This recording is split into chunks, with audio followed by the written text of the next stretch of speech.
back to week 18, friends. We're in the final week of fantasy football, where most of the world is done. Your commish runs it way too long, and we got one more week to go. As per you guys, the general consensus is that it's going to stop next year. So we will be done in week 17 next year, depending on if we do a 2-week championship or not, but we will end in week 17. So happy New Year, everybody. Hope you had a good year. One last regular season week of football. It's coming to an end, sadly. It's a terrible time. College is even ending. It's awful. It's awful. But highlights of the week, starting with our top scorers. Nick, 160 points, start championship game off. Number 2, Noah Jackson, 156 points. Number 3, Steve, 147 points. Congrats to our top 3. And then our Pooper of the week, Mr. Lonnie in the Poop Bowl, with only 86 points. Thank you for that. Appreciate it. So not a whole lot to talk about today. Just kind of cover some basics. I'm on a weird angle because I've got my monitor up and be reading some things to you guys that I found. But looking at the championship game, we got Mr. Hiller down to Nick, 123 to 160. Kevin, how you feeling right now? Where you at? How am I feeling? It's sad to say. I just keep saying it. I still feel good. It's tough. He started off the week. He got pretty much every lucky break possible. So I'm hoping that shifts to my side this week. CeeDee Lamb still went off, so don't get me wrong. But 20 points in the first quarter should not have even counted. So that was really hard to watch. Travis Kelce, I don't know what the fuck's going on there, dude. But yeah, so we got 20 points from CeeDee Lamb. That shouldn't have happened because Detroit's linebacker decided, I'm a bitch. I don't want to get a penalty. I'm just gonna run past Dak and say hi, and then let him throw it for 92 yards and a touchdown. That was fine.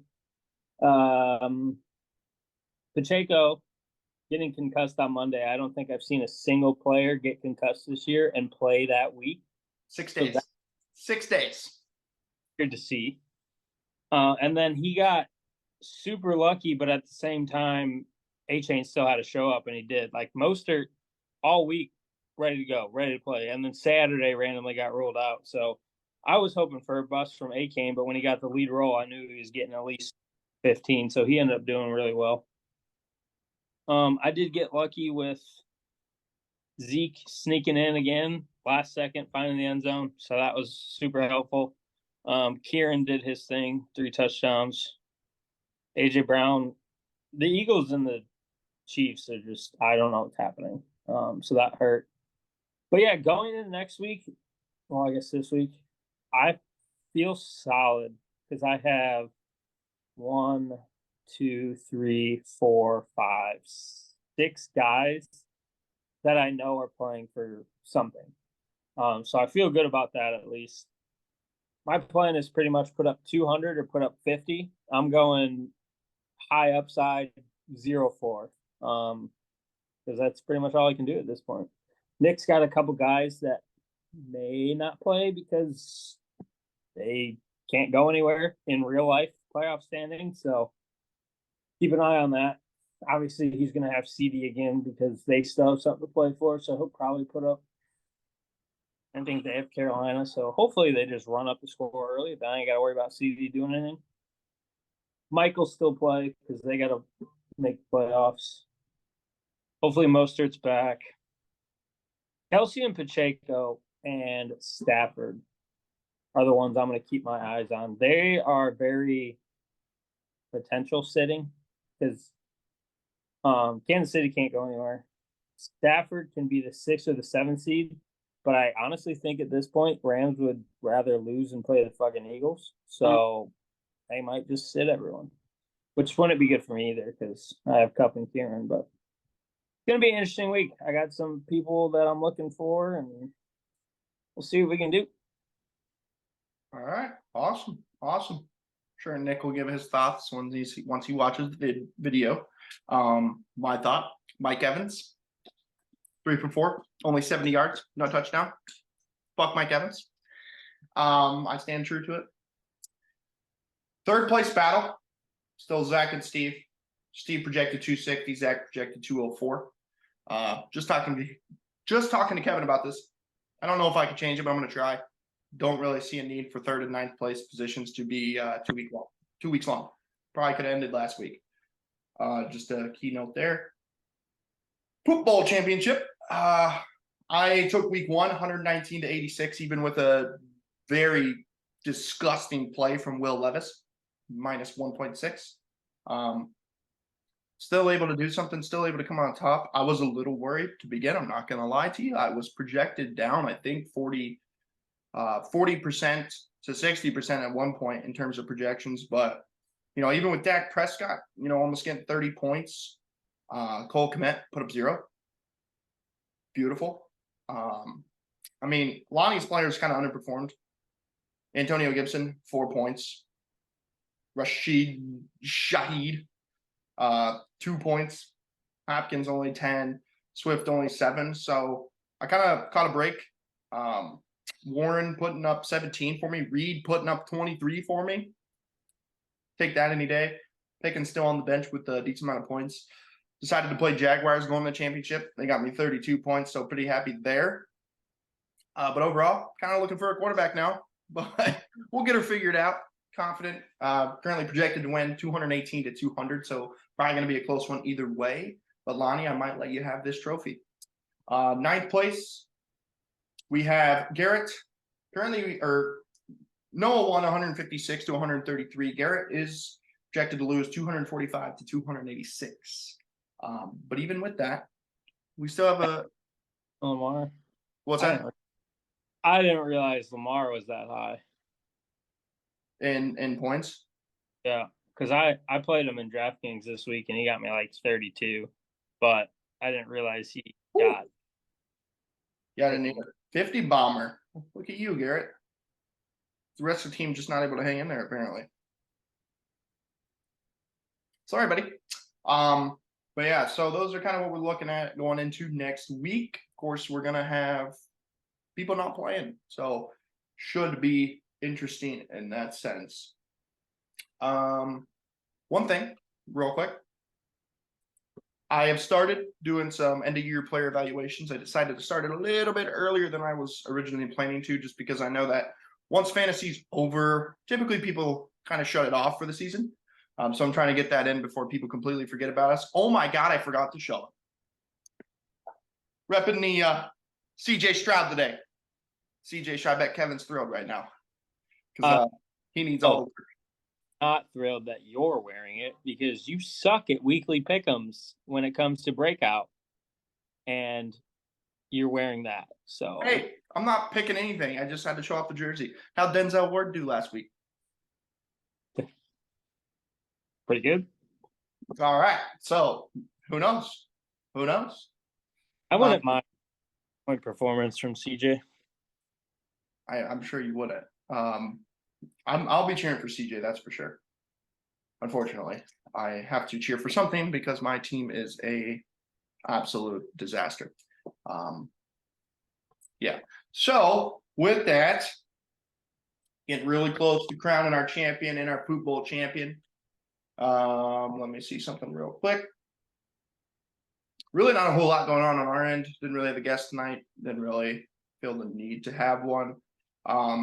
In terms of the player evaluations or the end of year evaluations, there's a question on there that I'm hitting you guys with. I'm really not through these at all. But if you know, you know. And it is about Dynasty. One thing that's come up the absolute most is I'm interested, would like more information.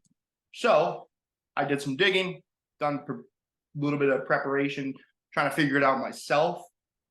Thanks to a random person on the interwebs, I was able to get his rule book layout, made it downloadable for me.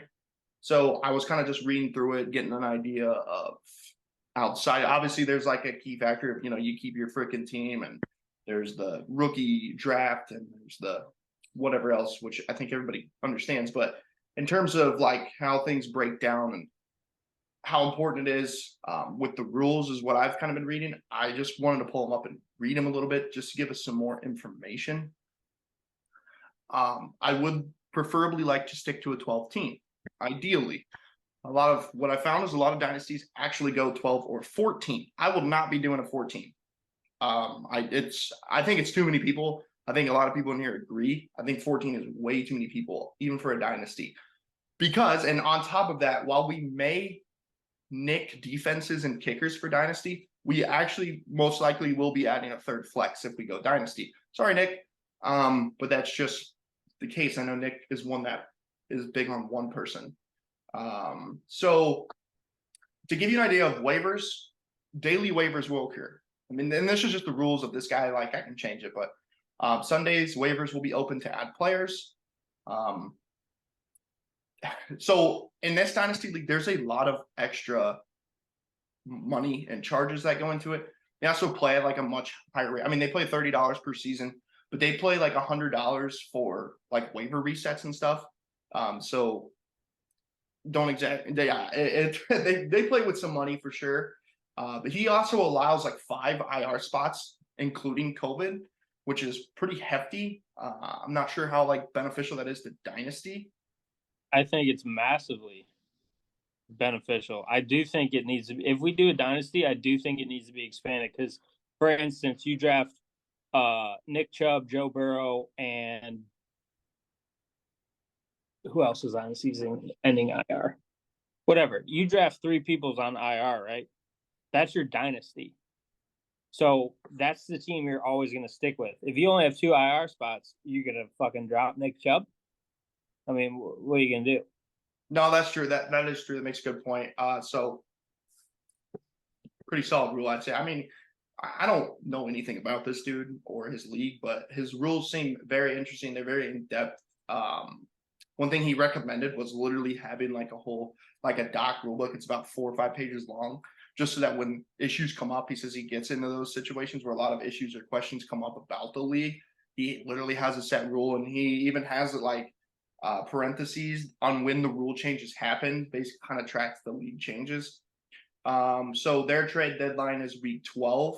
So something I found interesting, I called you about. You can trade draft picks for future, which obviously isn't something that we've ever dealt with. So what he does is he has the $30 season buy-in. If you trade a future draft pick, he actually makes his participants pay their next season's buy-in or whatever that draft pick is. So if it's 2 years from now, he makes you pay the next $60 in advance. Essentially, so it's kind of a confirmation that like you're coming back. You're not just tanking your team for crap draft picks, setting up the next person. But I thought that was really interesting. I think it's actually a good thing, kind of a key thing to add if we do this. Rookie draft rules. So 4-round linear draft. Each team will receive 4 picks unless they're traded, of course. Draft tends to happen in May after the NFL draft. Makes sense. So you do it a little bit earlier than your typical one. That's also for a lot of like the off-season play. If you're pick or trading rookies or trying to set up your team, doing any off-season trading to start the season. Draft order, it goes non-playoff teams in max points order, and then playoff teams based on their finish with their max points. Something I would have to break down a little bit more, but good way of looking at it, I think. The taxi squad, so the guys that you carry, the rookies that you carry in and kind of wait for them to develop. So he has 4 spots for that. Only rookies prior to the start of the season are allowed on the taxi squad, and they can stay on for up to 2 years. Will be first and second year players only. Deadline is the start of regular season, so you can kind of swap those guys, pull them off. His playoffs go 1st to 5th seed by the record, and then 6th seed is most points for. So he changes it up a little bit. I don't necessarily agree with all these rules. These are just kind of an idea, just to kind of get you guys some more knowledge on it. No playoff reseeding. Normal head-to-head matchup when he moves on. No loser bracket winner. So realistically, we could just dip a loser bracket in that case. No, I want to see you in the poop bowl again. Regular playoff tiebreaker, he does regular season points for. So I think someone brought this up. I think it was Nick in one of his other leagues, maybe, or Brad mentioned it. This league payouts will be top 3 payouts. So the 2 finalists will have to decide among themselves how they're breaking out the payout. Again, this is his rule. This is kind of wild to me that the first 2 have to decide. That's kind of absurd. Third place will get their dues back. Realistically, that's understandable, but the first 2 situation is kind of wild. So roster looks something like this: 25 in total. You'll start 10, 15 on bench. 1 quarterback, 2 running backs, 2 wide receivers, 1 tight end, 3 flex spots, and then an SF. I'm not actually sure what that means. Yeah, I don't know. Bench 15. I'll look into it. So you are gonna hate this. Scoring. He has some scoring rules, not a lot. QB passing touchdown 6, which is what I have it at. You want it at 4. I know most people want it at 4. Interception -3. I don't even think I have it that high. PPR setup. So he does full. Another something that we're talking about redoing. Tight end premium 0.5. So this was something that I found interesting in terms of the dynasty. If we were to do it, I think I don't think we'd have an issue, but basically he has a rule for inactives. So basically it says, as we know, fantasy football isn't everything. During the offseason, please be cautious to other owners who may send you trades. Just text the person is what I would say. This offseason, or the offseason, is supposed to be fun with trading. Also during the season, you should have an active starting lineup, obviously. There shouldn't be IR or out or backups who aren't playing in your starting lineup. Obviously, again, I don't expect that from anyone. We don't see that now. For inactive lineups, owner having a bye week, IR players, non-NFL rostered players, players ahead of time that are out. Sleeper app does allow you to set future lineups minus the foreseeable injuries. That is true. So you can have it set the best projected lineup for you. Not paying league dues on time, not responding to the poll, blah, blah, blah. So another big thing that Huffy specifically brought up was that he wants more influence under the voting. I think if we did Dynasty, that would definitely step up, but it actually goes for everything according to this rulebook. So penalty number 1, warning be given. Number 2, second warning and auto adjustment of lineup by commissioner, which honestly is reasonable. And number 3, removal from the league. Again, I don't think we'd have that issue, but he also does 75% of the votes to pass any rule, pass any trade, blah, blah, blah. So 9 of 12. And then he has like basic rule changes over the years. They changed the waivers being open on Sunday, which honestly I didn't even know you could do a day-to-day. I just have it preset, so that's not really something I've messed with. No taxi squad poaching. Not really sure what their exact definition of that is or what they ran into with that. No points per first down, no points per carry, which isn't something I think we do anyways. Playoff teams to stay at 6, obviously no trade, blah, blah, blah. All right, so yeah, those are basic rules, but that kind of gives you like somewhat of an idea of what you look like in terms of regulations and whatnot. There's a lot more that goes into it, and there's a lot more that people need to learn, and I am very willing to sit down and go over this with each and every single person because I'm putting in the time to learn it. Huh? A lot of shit.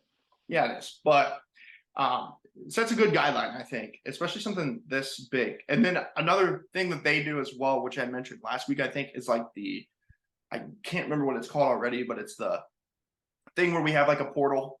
It's an app we all have. We put our money into there, and then it collects over the years, and then people actually do it to where they pay out in advance, or they pay in advance for like the next 3 years.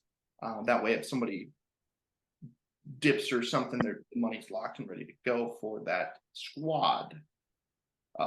So that's another thing that I am bringing up to you guys, but don't worry about it. Can't get over the 25 fucking roster spots. That's like 2.5 entire offenses in the NFL. That's a lot. That's also why he allows 3 flex spots, and I mean it changes a little bit, but it's interesting. That's why I wouldn't also go to 14. Get to pick like freaking 10, you're gonna be picking up freaking practice squad free agents. Yeah, I'm curious to see what a regular season back end lineup looks like with a 12 team. I mean, yeah, it's and like I said, we don't have to do 25. This is just this, guys, but this was like the first good, I think, layout I've seen of it. Pretty sure he uses sleeper too. Sleeper promotes dynasty pretty heavy, and I think a lot of guys love it through that, and a lot of people have actually switched over to that. So very interested. Another big thing, we keep talking dynasty a lot, which is fine, and if we do it, fine. The keeper league was another big question people are also slightly interested in. I think I mentioned it last week, or maybe I just told Kevin, but I'm someone that if we do a keeper at that point, if we're keeping 3 to 5 people, might as well keep your whole goddamn team. Just kind of my thought process on it, but I'm not dictatorship here. So, I'm not. I'm not gonna bring it up. If I see it happen, I'll bring it up. But so we had 16 rounds this year, including defenses and kickers. Okay. That's rounds of players that we make. So only once though. That's fair. Only once, and then we have a 4 rounds of rookies. 4-round draft, yeah, of rookies. So in terms of you that are worried, I mean, Zach made a good point, right? He likes his fantasy life balance that he currently has. Don't feel like you have to be me when it comes to watching recruits from college. I mean, I go as deep as watching fucking high school recruits go into college, but that's just my love for college. But don't feel like you have to be like that. Like Kevin makes a good point. He's not going to do that shit. He's probably going to read reports before the draft and do that. I mean, don't feel like this is going to be your life. It doesn't have to be. I mean, obviously it's more in depth. We would like to, in the event that we do this, hey, text a friend real quick. Hey, I threw a trade in for you for our dynasty league. Just check it out for a second. Like that's, I don't think that's fucking hard to watch a trade every now and then over the off season. But other than that, I wouldn't worry about needing to be, in the loop watching college every second of it, especially if you're not a big college guy. But no, I mean, my game plan is if we do this, so hypothetically, we do 4 rounds. I mean, I'm gonna try and get 2 early round guys. Like I'm gonna do just research during the draft, like the real life draft, and then a couple see where they land, see whatever. I'm gonna do like 2 top 3 round guys, hopefully, and then just take absolute fucking darts and see what happens. I respect it. So one, I was going through the scoring just because it's right here. One odd thing that I'm pretty sure I adjusted was 2-point conversions get 2 points for the player. Do we hate that? Now, you have to get points on that. It's a 2-point conversion. But I'm pretty sure it was like 0.5 or 1. You gotta at least get 1. Pretty sure. You know what? No, I didn't change it because it's not highlighted. I'm realizing that. So it is 2. Never mind. I was gonna say, point conversion, you always get 2 points. Yeah, never mind. Just to give you an idea, I know I said last week or whoever I've been talking to that I really don't know all the rules that I've changed. I do now. I changed pass intercepted to -2. I don't know what it was before. That guy had it. What? That guy had it at -3. Pick 6 thrown was -4. So the bonus that everyone got confused about was a 40+ yard touchdown bonus is +1. The 50-yard touchdown bonus is +2. So if you got 50, you got 3. Something that Kevin brought up, I'm gonna change. 40-yard, and it's the same for rush, not just passing. This is half PPR kicking. You're kicking. Don't even fuck that. So here's a couple other in terms of sack yards. It is at 0.1 per yard. I think Brad said if you can to just do 0.5 per the sack. which So you're only getting 0.5 for a sack. yeah. That's no. He was Uh, saying that get negative 0.5, not the defense. yes, yeah, negative for the quarterback. Or yeah. Yeah, so that the sack yards isn't against the quarterback. That's Yeah, this is defensive scoring. yeah, he was talking about quarterback getting negative points, Yeah, not anything. yeah. So I also changed less than 100 yards allowed is +5, which I actually like because it doesn't happen often. Fourth down stop is +1. Interception return yards is the also 0.1 per yard. Block kick is +3. Special teams fumble recovery +2. Forced fumble is +1. Fumble recovery is +2. Turns out I didn't adjust those at all, but I can lessen it. Special teams fumble recovery was +2. That is something I did add. And then punt return. So realistically, I didn't add a whole lot. I think I just made some things heavy. Yeah, pretty much the only things that you changed that was massively influential was any type of return yards. Yeah. Somehow you did interception return yards, you did punt return and kick return yards, but you didn't do fumble recovery return yards. That somehow got left out of it. I think that I don't know, like maybe when I was doing it, I was just thinking, oh, okay, like let's boost this, but wasn't thinking about the compound effect of it all. You just wanted defenses to be semi-relevant, and defenses are always going to be the same thing. Defenses are pure luck, and you just have to hope it works out. That's why I hate them in fantasy, why I hate them in DraftKings. It takes strictly luck. Well, good news is if we do a dynasty, I don't assume they're going to be relevant. Kickers, I might keep. To be fair, I'm complaining about defenses, and I just got lucky as shit with a 90 pick six last week. It's just defenses just need to go. Hey, I'm just gonna say though, kickers in fantasy to me are so fun. I feel like people hate them a lot. To me, they're so fun. Suck ass. Dude, it's like, oh, drive down, don't score, get me 3 points. I could win off that, or I just think they're so fun. And then when they miss, it's even more fun because I know somebody's out there getting negative points.